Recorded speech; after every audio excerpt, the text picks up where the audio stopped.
ভেতরে এসো। আজকে বাড়িতে মা মিষ্টি বানিয়েছিল। Thank you. কেমন খেতে? তুমি আমায় বিয়ে করবে তো ম্যাডাম? কি? আমার বন্ধু বলেছে যে তুমি যদি এই মিষ্টি খাও তাহলে তুমি আমায় বিয়ে করবে। সেই জন্যই তো আমি তোমাকে মিষ্টি খাওয়ালাম, আর তুমি খেয়েও নিয়েছো, মানে এখন বিয়ে করতেই হবে।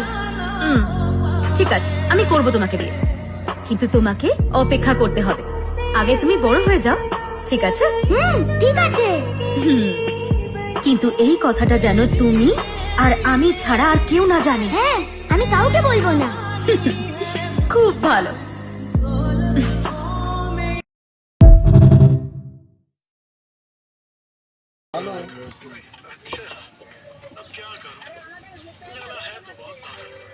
अगर वो अपनी शक्तियां इस्तेमाल करता है तो शायद मैं भी कुछ नहीं करूंगा।